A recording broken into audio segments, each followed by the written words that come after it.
This is Google's first foldable phone. It's been rumored for years and now here it is.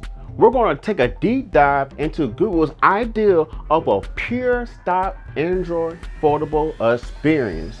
And after using it for a week, I can honestly say this foldable phone is lively, energetic, and truly enjoyable. By far, this is my favorite foldable experience.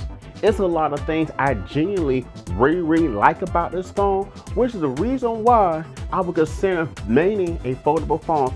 Of course, there are three major caveats, and when I tell you this, you're gonna slap yourself in the face.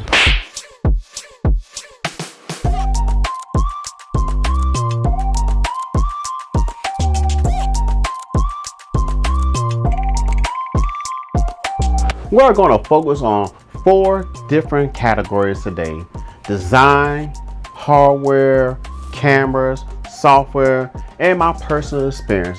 There's time skills in the video, so if you want to just skip around to look at certain things, go ahead and do so. The first thing you are going to notice is the bigger front screen. The Passport design, which I believe was a code name for the Google Pixel Fold, I believe so. If I'm wrong, somebody in the comments below let me know. Just using this for a few hours compared to the Z Fold 4, I prefer the Pixel Fold for many reasons. It's so easy to hold in your hand when it's closed, and you guys with big hands, I think you will probably appreciate the wideness of the Pixel Fold. The front screen is 5.8-inch diagonal and with curved edges, and it's 1080p 120Hz OLED with 1500 nits peak brightness.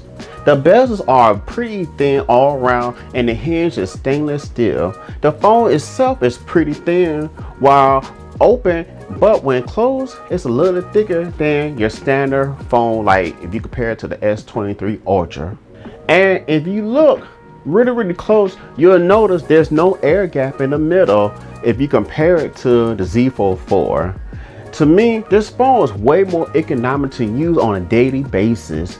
You just pull the phone out of your pocket and start using like a normal size smartphone. The phone is definitely sturdy, and with the metal, it adds some weight to it. This phone is probably the heaviest phone I ever held. On the back of the phone, you will see the signature Pixel look with the camera bump protruding. The design is a solid 10 out of 10 for me. I just like the whole entire look of the aspect. It's definitely Pixel. The design is elegant and easy on the eyes. When you open the phone, you will be greeted with a 7.6-inch OLED display. It's also 120Hz and 1440p and a 6:5 aspect ratio. The phone is powered by the Tensor Gen 2 chip, which is also the same chip in the Pixel 7 series. The phone is very fluid and fast thanks to the 12 gigs of RAM that's inside. As far as performance, you won't have any issues. Now the battery is 4,800 milliamp battery, which is the biggest battery in any foldable device so far, but in my opinion, it's a worse battery performance. I'm not going to rant right now, but later on the videos, so just stay tuned to find why. But on the positive side, it has wireless charging and wired charging. However, the wired charging is only 30 watts max. If you made it this far in the video, then a subscribe to the channel will keep me all charged up. Now the Pixel Fold comes with a typical 5 cameras, 3 at the back, 1 selfie cam in the front, and another selfie cam inside. All the cameras are in flagship territory, meaning you're not using the Google Pixel 7 Pro cameras, but more of the Pixel 7a cameras. The front camera is 9.5 megapixel.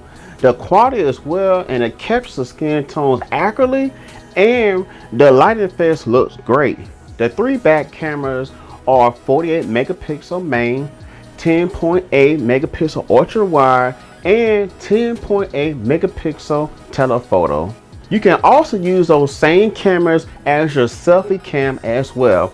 The inner camera is 8 megapixel, which is the reason why Google decided to keep The bezel just a little thicker on the inside, and honestly the bezels really don't bother me because I like the style of it. And I mean, some people would probably have preferred the punch show display. I mean, I don't know, I just like the whole symmetry idea of it, and it's unique for that phone and not trying to copy Samsung's style. But it doesn't matter to me, it's still a great design and it adds character to your phone. The video can go up to 40K and 60 frames per second, which is always a plus. When you unlock your screen, you're introduced to Material You, Google's home screen interface, which is very customizable and is part of the reason why they call it Material You. The interface is lively and animated when you unlock it. The widgets change color based on what you put your wallpaper color is. So when you move your clock, for example, you can see it change from one color to another color. The software is very fast and responsive. There's quick phrases where you don't have to wake up your Google Assistant by saying, okay, you know what? For instance, if someone calls you, you can say answer or decline the call. There's also clear calling where it automatically enhances the other person's voice and reduces background noises due to the advanced AI system detecting interrupting noises. The recording app is awesome. Not only records, but it gives you surprisingly accurate live transcription of your dialogue. There's a lot of perks we can unveil with the Google Pixel Fold. This phone is alive and colorful. And there's so much more that you can look into with the Google Pixel Fold. Now that we got all the positive stuff out the way, now let's talk about some of the dislikes. The Pixel Fold has a 4,821 milliamp battery, meaning this is the biggest battery in any foldable phone as of right now. If you think about it, that's great because you could go almost a full entire day with a single charge depending on your usage. Well, that's not the case, and I'm not a power user, but you would definitely need to charge your phone after 4 hours. That's just on the front screen. If I'm using the inside screen, the battery will burn out much quicker. This is disappointing, and I thought with Google's optimized software, the battery will last, at least 8 hours. Or you could say 6 hours because of the foldable aspect of the screens, but just using the front screen with the first generation Pixel Fold, and the max charging speed is 30 watts. So hoping the Pixel 2 Fold will have fast charging in it. So maybe that will improve next year. Now onto the apps. Apps like Instagram, Twitter looks horrible. It's not optimized for the inside displays, which is a missed opportunity. Samsung managed to optimize several third-party apps, and I don't understand why Google didn't put an effort into doing the same thing. Even YouTube Studio looks horrible. I figure since Google is YouTube, I at least thought that YouTube Studio app would be optimized, but I guess I was wrong about that as well. My last issue with the Pixel Fold is an enormous price tag, and to be honest, they should have made it more in a $1,500 range. To be honest, if they wanted more people to be interested, or they just trying to gravitate more people into their own ecosystem, especially with the rise of the affordable market and the competition out there, I think that would have been a smart move. But only people like enthusiasts, or maybe some of you guys watching the video may be interested, or most likely going to get the Pixel Fold. And me personally, do I recommend a Pixel Fold? I still do, because like I said, it's a great device. Consider the fact it's their first generation, and I know when they come out with the second generation, it's just gonna get better and better and better from that point, because they already got a good foot. And I could tell they've been monitoring the competition, see what they're doing and so forth on. So it's a great start. The question is, how much better is the Pixel 2 gonna be next year in their affordable realm? Well guys, that's it.